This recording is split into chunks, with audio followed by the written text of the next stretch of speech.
Hey, how you doing? Happy New Year. This is my first show of the year, and one of my goals this year is to really get the shop looking nice and being more productive and more organized.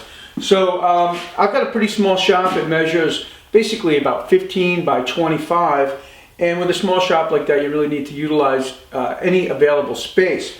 So today I'm going to build a cabinet that will fit underneath the extension table of my table saw. I don't want to make the cabinet too deep because it really doesn't make the best use of that space.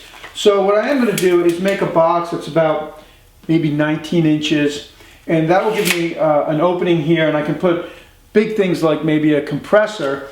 And then on the other side, I'll bring the camera over. On this side I'll have shallower shelves, and I'll have two doors, and these shelves may be about 13 or 14 inches deep. This drawing may explain it a little better. This would be the front of the table saw, and this is the deeper cabinet that will hold my compressor and some other things. And this will be the cabinet that's on the side, and this will have shallower shelving. I'm also going to replace this old piece of melamine, but for now I'm going to keep the table intact so I have some support while I'm cutting the plywood for the cabinet. I've made a cut list and I'm ready to get started.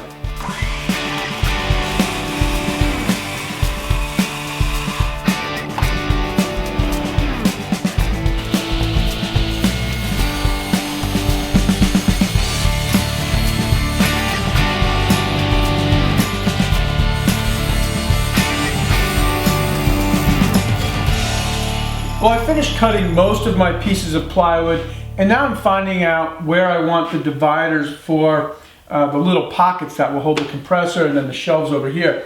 Now, I should mention that to get the plywood, the full sheet of plywood, into a more manageable size, I use this jig. I've made a video on how to make this jig. It's really useful. If you don't know about it, I'll put a link on the screen to check it out.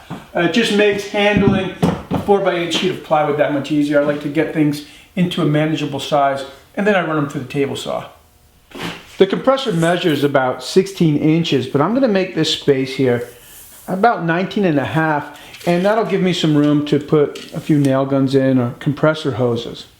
And that will allow for a 14-inch deep shelf on the side of the table saw cabinet. The first step in building the cabinet is to attach the top and the bottom to this center divider. The compressor's in here, and the side of the table or the side of the cabinet closest to the table saw. I've marked a line at 19 and a half inches, and when I attach the divider to the top and the bottom, I'll put the edge of the divider right on that line. The plywood is 3/4 of an inch, so I ripped a piece of scrap wood at 3/8 of an inch, and I'll use this to make sure that I pre-drill my holes exactly in the center of the plywood. And now that the top and bottom are marked, I'm ready to pre-drill my holes. Now I'm not going to drill all the way down, I'm just going to drill through the piece of plywood, and I'll flip it over and then use the countersink bit.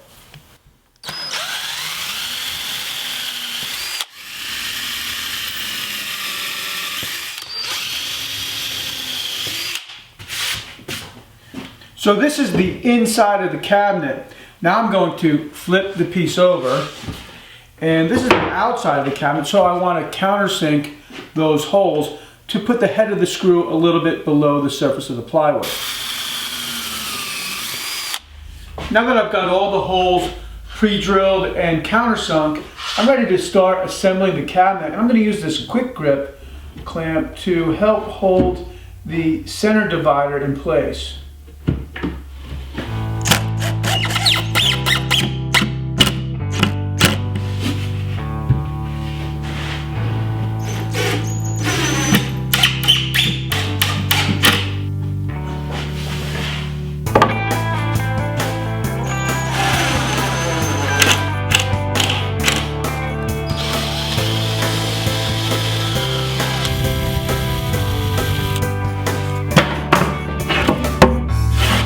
I finished attaching the center divider and the side to the cabinet, and I drilled a few holes for adjustable shelves. And then I was getting ready to attach the back of the cabinet when I realized that I cut the top and the bottom too long. They're supposed to be 34 1/4, and I cut them at 34 3/4. but this is a good opportunity to show you how I'll fix a problem like that. I'm going to lay the back of the cabinet flush with the end of the side that's going to be near the table saw, and then I'll trace a line. And you can see it's exactly 1/2 inch heavy. Now I'm going to use that jig that I mentioned earlier for ripping plywood or cutting plywood down into a more manageable size. And I want to line the edge of the sled right up tight with the line that I just traced. I'll hold the jig in place with a squeeze clamp on each side.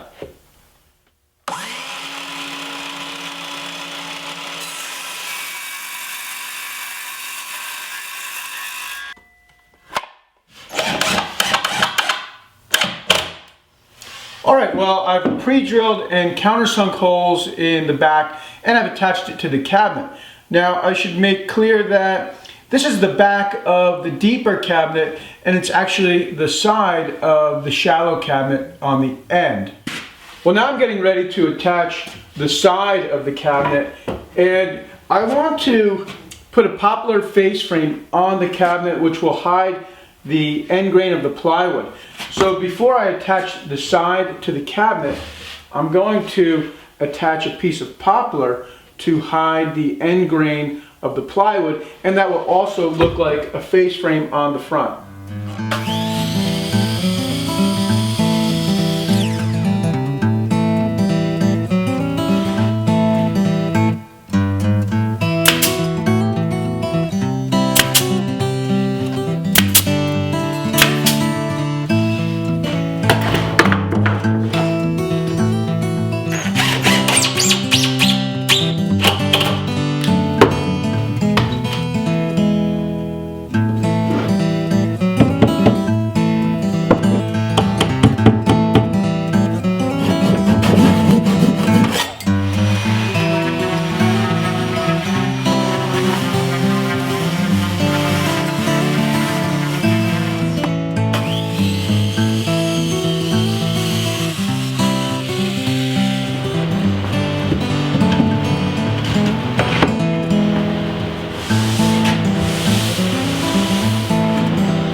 I finished attaching the face frame to the front of the cabinet, and now I've moved on to the doors.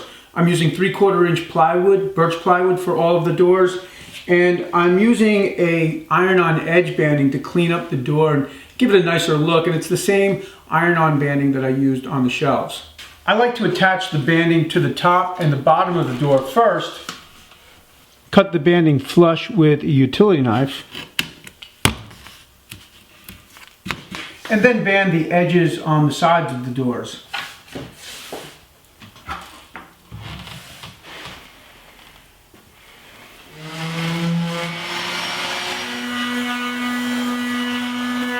With the door sanded, I'm now ready to attach the hinges to the door, and I'm using these inexpensive hinges from the home store for two reasons. One, they're inexpensive, and also they're just really easy to use. First, I'll attach a hinge to the back of the door, and I've cut a scrap piece of wood at 2 inches. I'll hold that at the top of the door and trace a line, and then my hinge will be attached to the door, and I'll hold it tight at that line. I'll do the same thing at the bottom of the door. Once the hinge is in position, I'll use a VIX bit, which is a self-centering drill bit, to pre-drill holes for the hinge or for the screw.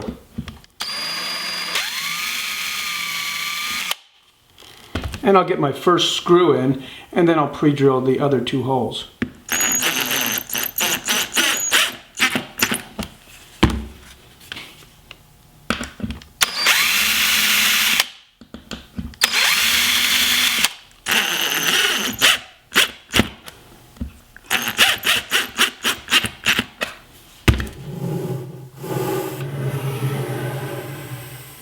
I've drawn a few reference lines on the cabinet, and now I'll attach the doors to the cabinet, again using the VIX bit to pre-drill for the screws.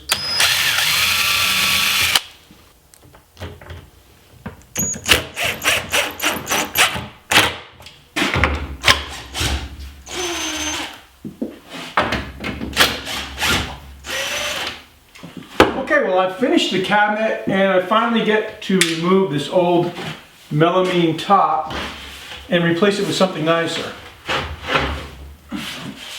One of the more complicated things about building this cabinet was having to build off of the steel base, and I made a platform that will fit over the steel base, and I didn't make a video on that because the video would just be too long.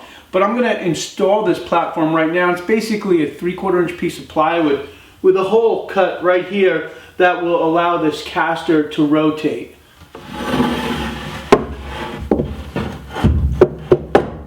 I drilled an 1/8 of an inch hole in the steel frame. And the deck screws will thread themselves into that 1/8 inch hole. And just a little more about the base. It's 3/4 inch plywood, and I've padded the plywood up 3/4 of an inch with MDF, and that will allow for the cabinet to sit on top of the platform without interfering with the caster. And I've banded the edge of the MDF and the plywood with poplar.